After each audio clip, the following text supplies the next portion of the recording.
सवाल है वो ये है कि सर मेरी बीवी खुद नहीं बसना चाहती, मगर मैंने हक महर में 2 बिघे नाम किए हैं, मगर अब मैं वो दोनों बिघे बेच चुका हूँ, अब इसकी मुझ पर क्या सज़ा होगी? देखें, सबसे पहली बात यह है कि जो आपका सिविल कॉन्ट्रैक्ट होता है, निकाह एक सिविल कॉन्ट्रैक्ट है। अगर आपने कोई उसको जो है डॉवर अमाउंट 2 किस्म के होते हैं, एक होता है महर मुअज्जल, एक होता है गैर मुअज्जल। ठीक। अब निकाह के जो फॉर्म के अंदर उसके जो होते हैं उसके खाना होते हैं, 13 है, 16 है, कॉलम है, उसमें उन कॉलम्स में ये चीज़ें डिस्क्रिप्शन के साथ दी होती हैं जी। कुछ हक महर में ऐसे हक महर होते हैं जो आपको फिर फौर अदा करना होता है, उसको हक महर जो उसको प्रॉम्प्ट डॉवर कहते हैं। ठीक है, अब जो प्रॉम्प्ट डॉवर है वो तो मौके पे दे दिया गया, और कुछ जो गैर मुअज्जल है, जो आपको बाद में जो उसको डेफर्ड डॉवर बोलते हैं, वो आप बाद में दे सकते हैं, लेकिन उसके लिए कुछ शराइत हैं। अगर वो शराइत पूरी हो जाए तो फिर वो उस सूरत में है। अगर कोई खामंद जो कहता है कि जी मैंने ये घर है, ये देना है मैंने अपनी बीवी को, और वो घर नहीं देता लेकिन उसने लिख के दिया हुआ है, तो अगर बाद में इसी पॉइंट के ऊपर डिस्प्यूट राइज हो जाता है, तो अदालत जो है वो जो उसकी जो डावर है उसको वो लेके देगी, और अदालत उसके उसके अगेंस्ट डिग्री जारी करेगी, और डिग्री हर सूरत में उसकी जो एग्जीक्यूशन हो जाएगी। जो खामद के खिलाफ अगर खामद की कोई जायदाद है तो उसको जायदाद बेच के उसको पूरा करना पड़ेगा, या जायदाद जो है उसकी कुर्की हो जाएगी, या वो जायदाद जो है वो उसकी बहरहाल वो जैसे कहते हैं मैंने अपनी जायदाद आगे बेच दी है।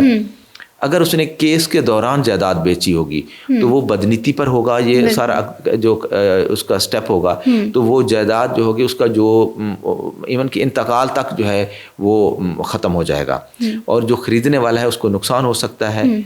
लेकिन क्योंकि जो कैसे एक लिस्ट पेंडेंस का जो असूल है कि कोई दावा चल रहा हो जो सिविल नोयत को होता है, उसके दौरान अगर कोई बंदा जायदाद ख़रीद लेता है तो वो जायदाद जब कोई अगर उस जायदाद का जो टाइटल है वो दावा करने वाले के हक में चला जाता है और जायदाद उसके पास वापस चली जाती है या उसको मिल जाती है, तो जो सब्सिक्वेंट परचेज़र होगा तो वो उसका लॉस हो जाएगा, फिर वो जायदाद उसको नहीं मिलेगी, वापस ओरिजिनल जो जिसका टाइटल होगा उसके पास चली जाएगी। तो ऐसी अगर कोई बंदा सपोज डिक्री को फुलफिल नहीं करता तो उसकी उसको फिर सिविल इम्प्रिजनमेंट हो जाती है, उसको जेल भेज दिया जाता है। वो कितने साल की होगी? वो डिपेंड करता है, वो 1 ईयर का है उसमें जो लॉ के तहत। तो कोई भी बंदा अगर कोई इस तरह के फैमिली जो मेंटेनेंस के इश्यूज हैं या इस तरह के जो फुलफिलमेंट नहीं करता तो 1 ईयर मिनिमम उसको। और फाइन उसे कितना हो सकता है?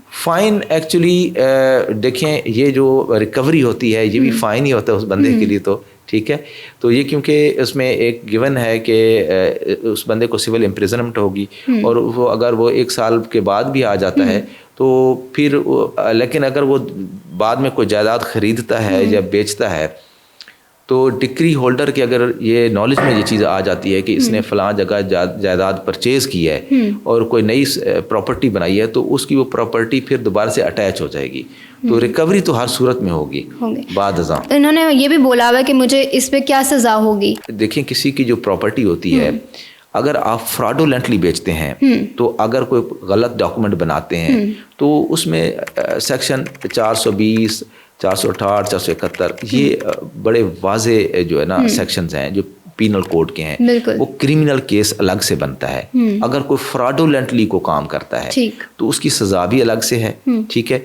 और इसके लिए जो सिविल मामलात हैं, जो फैमिली के मामलात हैं, वो अलग से हैं। तो बहुत सारे जो कवानीन हैं वो इकट्ठे ही इनिशिएट हो सकते हैं, ठीक है। लेकिन ये है कि ये अगर कोई इस तरह का करता है तो उसको क्रिमिनल लॉ के तहत सज़ा होगी, फैमिली लॉ के तहत नहीं, क्रिमिनल लॉ के तहत।